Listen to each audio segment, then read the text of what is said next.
in Metro Manila, students like us are not exempted from the everyday issues which occur in the city, affecting each and every one of us.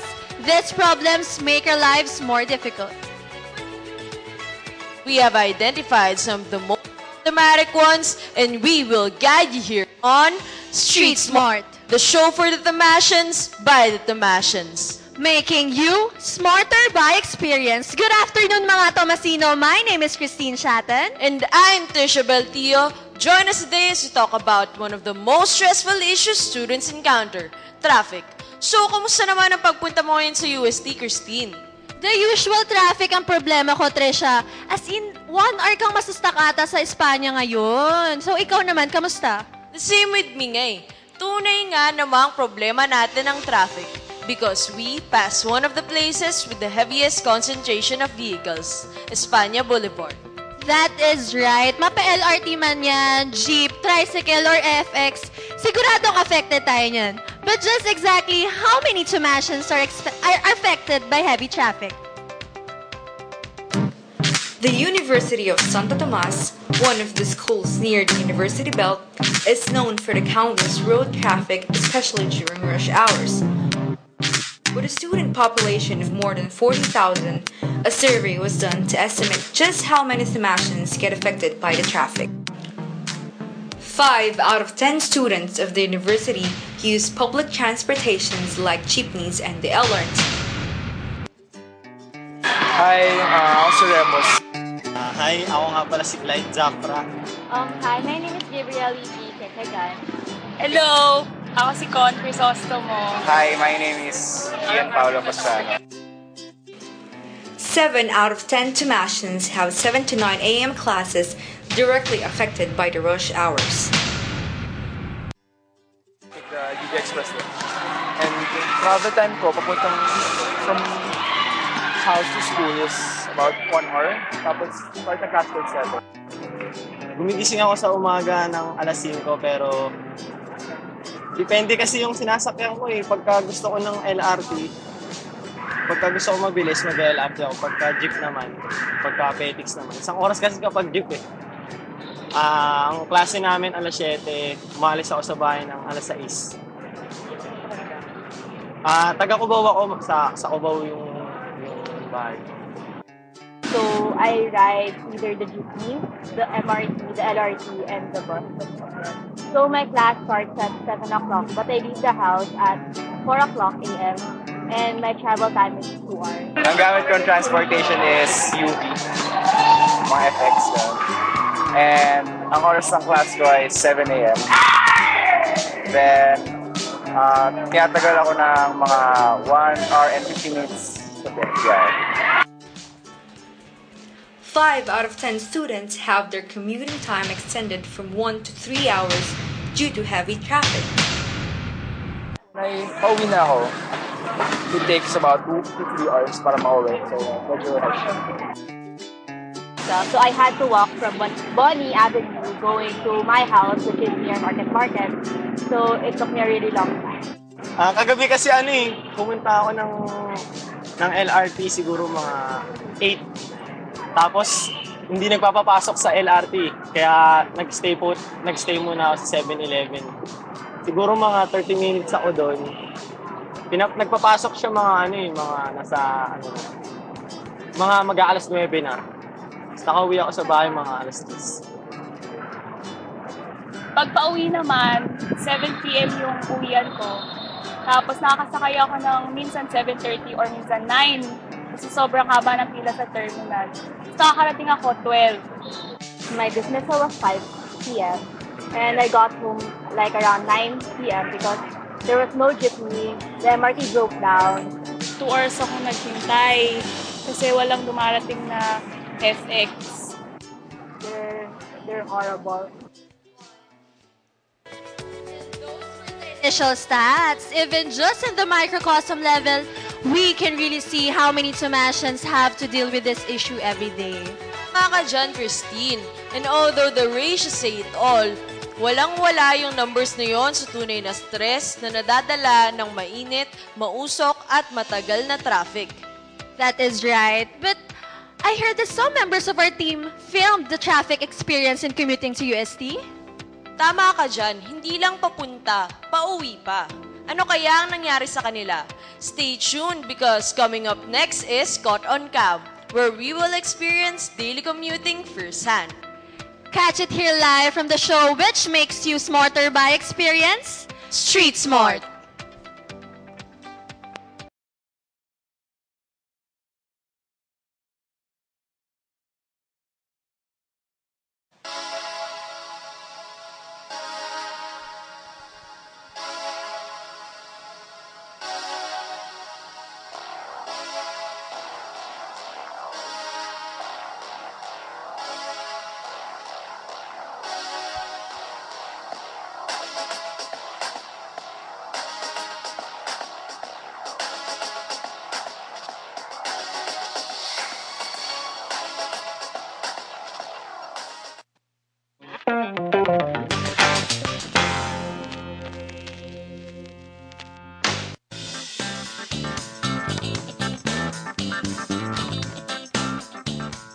Good morning, Tomasians. It is now 6:30 a.m. and nandito po tayo sa Katipunan Station para samahan niyo ako as I travel to UST by LRT. And I take the challenge to be caught on cam. So, ang first on our agenda is ang pagbili ng ticket. Nagpatupad ng bagong ticketing system ng LRT na tinatawag na BEEP. Pero imbes na makatulong ito ay mas nadagdagan pa ang hirap na naranasan ng mga commuters. Ayan, dito na tayo sa loob ng LRT and as you can see, sobrang sigip dito to the point na magkadikit na ang mga pasahero. Tip lang mga Tomasians, siguraduhin nyo na humawak na mabuti kasi baka ma-out of balance kayo. So, there are approximately 7 stations bago natin marating ang ating destination, which is the Garda Station.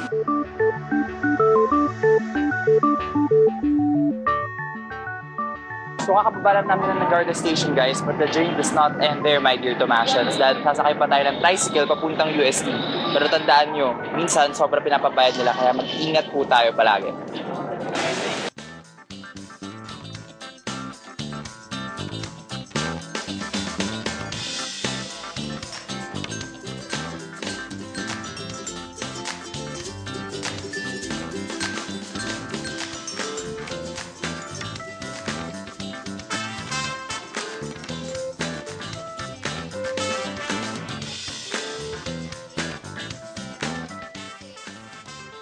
Andito na tayo sa UST. Grabe, after a long and tedious journey, nakaraod din tayo. And there you have it, Tomasians, a glimpse of the grueling traffic we have to battle with every day. And here with us live at the studio to tell about his experience commuting via LRT is Rasbert. Good afternoon, Rasbert. Welcome to the show. Good afternoon, Trisha. Thank you for inviting me. So, Rasbert, matagal ka na bang commuter?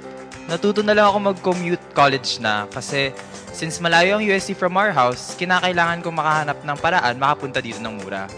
Sa dami nga ng gastusin natin dito sa college, kailangan talaga natin maghanap ng ways para mas makapagtipid, di ba? So, Rasbert, tingin mo ba pag nagko-commute ka, mas nakakatipid ka?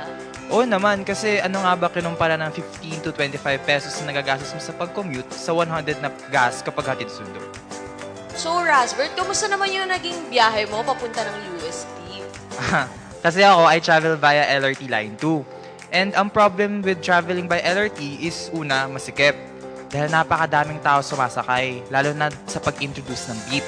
Kasi oo, napabilis at napadali nung pagpasok nila sa platforms, pero kung wala naman trains na makakapag-accommodate, the same problem remains, masikip pa rin. Tas second is nung unexpected na pagkasira ng train. Di ba kasi minsan parang papalabasin ka na lang kunwari ng Pureza or V-Mapa. Sabi daw kasi nag-overload, kailangan lumabas para maayos. Tapos sobrang hassle din for us commuters. Tas last is nung napakatagal na waiting time. Sa platforms, merong screens na nagsasabi ko na 5 minutes to next station or 10 minutes. Usually parang 2 minutes pa lang, tas kahit 2 minutes nung nakalagay, 5 minutes wala pa din. So, ayun, traveling by LRT is very tiring, pero kasi mas mabilis siya compared to Jeep or FX. Grabe, di ba, Rasbert? Yung papasok pa lang, pero yung feeling mo, pauwi ka na. Pawis na yung feeling na nakakaramdam tayo ng sobrang pagod, tsaka tapos puro pawis pa tayo. Napakadami nga talagang issues ang na-encounter ng ating mga commuters via LRT. Paano naman kaya yung mga gumagamit ng jeep? Good morning, Damasan. Samahan niyo ako sa journey ko pupunta sa UST katulad ng pagsama niyo sa partner kong si Raz.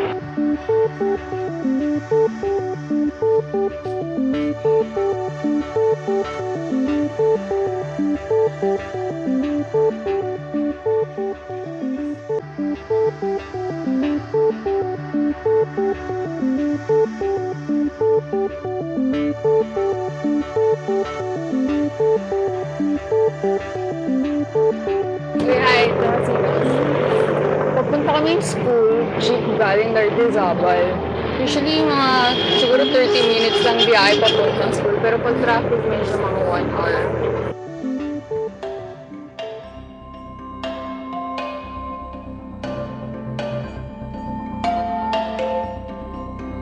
So, nandito tayo ngayon sa trabaho na street. Usually dito, laging traffic kasi may palengke siya dyan. Doon lagi parang nagsistop yung mga jeep kasi maraming bumababa, ganun.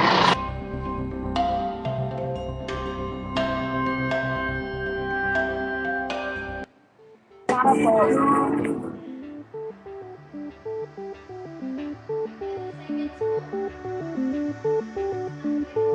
Ito na ako sa ST. Nakita niyo naman, wala na masyadong tao.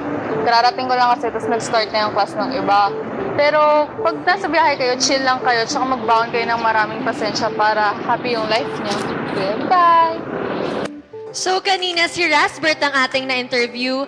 Ngayon naman, I am here with Erica to know what was her experience in commuting to UST. So good afternoon, Erica. Welcome to Street Smart. Good afternoon, Christine. So kamusta naman ang pagko-commute mo papunta sa UST? Medyo nakakapagod kasi dalawang jeep from our house. Yung first jeep kasi, 5 minutes lang ako doon. Tapos maglalakad ako ng konti, pero since medyo mabagal ako maglakad, another 5 minutes. Yung second jeep, dun yung medyo matagal, mga siguro around 20 minutes.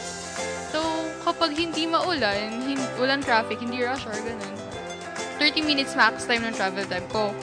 Pero kapag maulan, traffic, tas yung rush hour na, usually mga 1 hour and 30 minutes yung tagal ko dun. So sobra talaga namang sobrang nakakahassle ang mag-jeep. Talagang yung init, yung usok, talagang na-absorb mo, no? Totoo yan. Nakakapagod siya kasi medyo malapit lang ako. Pero napapahaba yung biyahe ko dahil sobrang traffic kapag rush hours. So tama nga naman talagang nakaka-stress ang mag-commute. Pero syempre, hindi lang papunta ang inaalala ng mga Tomasians, pauwi rin. Dahil ayon sa statistics, majority pa rin sa mga Tomasians ang hindi nagsistay sa dormitories. Kaya ito, panoorin natin ang biyahe pauwi. Hello again, Tomasians. It is now 6 p.m. and we are here at the Garda Station on our way home. Tara, samahan nyo!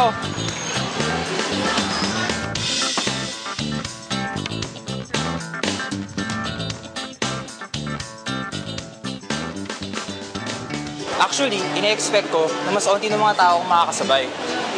Kasi iba-iba sila na uwi, unlike kanina umaga. Pero personally, mas gusto ko kapag umaga nagka-travel kasi mas energetic at saka mas mabamango ng mga tao.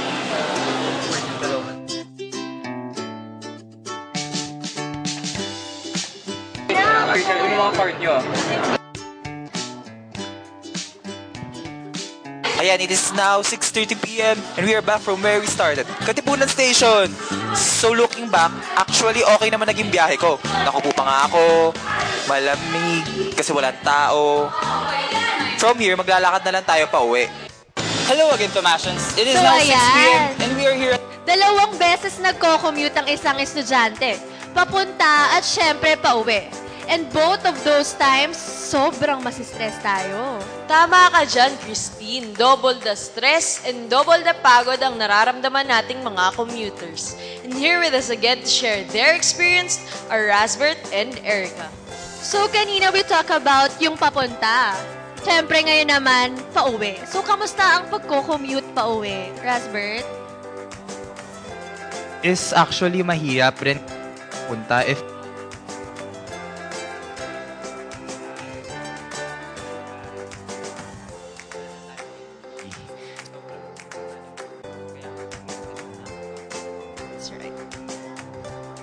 Tama yan, yung pagod na nararamdaman natin from school, bit-bit pa natin siya habang bumabiyahe ka pa uwi. Ikaw naman, Erica, kamusta ang naging experience mo pa uwi? Kaya nang sabi ni Rasbert, nakakapagod siya lalo na para sa akin kasi walang jeep na malapit sa UST na masasakyan ng ganong oras. Kasi most of the time, yun yung dismissal na din ng students ng university natin tsaka ng ibang university, sabay-sabay na sila lahat pa uwi. Talaga namang hindi natin matatanggal yung fact na sobrang hirap at sobrang masistress tayo sa pag-commute. So, thank you guys for sharing your experiences Thank you. being our guests on our first episode. So, thank you so much. Yes, thank you guys. So we will have a commercial break pero stay tuned mga Tomasians because when we come back, bibigyan namin kayo ng mga tips and advices para mas mapadali ang pagko-commute. Here on the show where you get smarter by experience, Street Smart.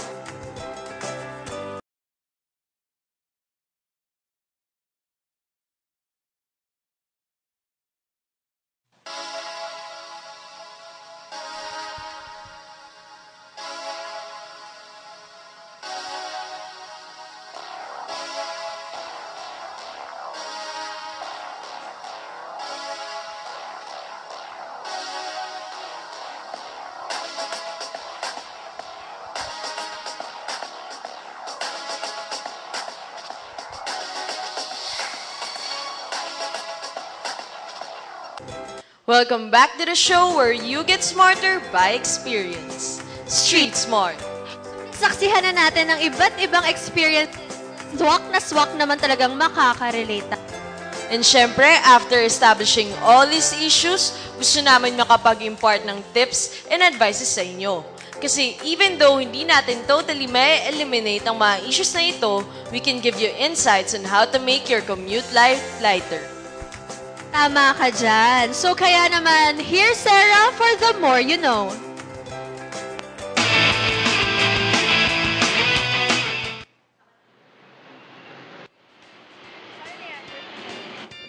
Magandang umaga mga Tomasino!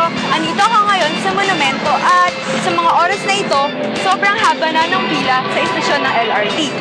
Hindi na ako aabot sa aking unang klase kung iintayin ko pang makasakay ako ng tren. Kaya tara, samahan niyo ako sa aking biyahe papunta sa UST sa kayang jeepney manong driver. And I'm gonna give you some tips para maging safe and sound ang ating biyahe. Tara!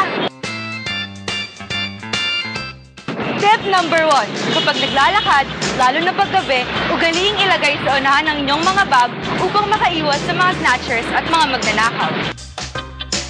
Tip number 2. Para safe, maglakad kasabay ng maraming tao.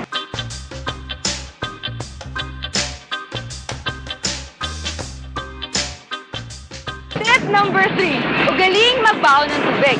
And girls, ugaliing na itali ang buhok upang di mainitan at mahilo.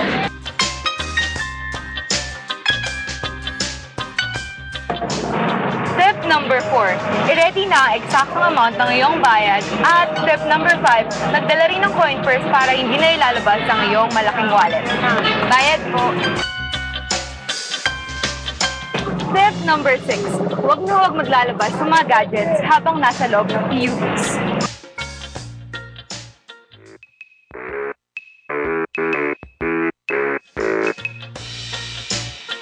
Tip number 7. Kapag mag-isa ka lang at gabi na, siguraduhin sa lugar na may mga ilaw ka maglalakad.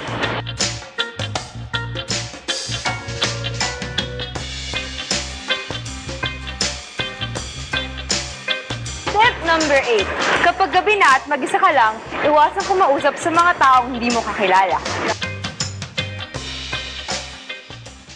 Kaya mga Tomasino, always be alert. Because the more you know, the smarter you'll get by experience. This has been Sarah Caparat.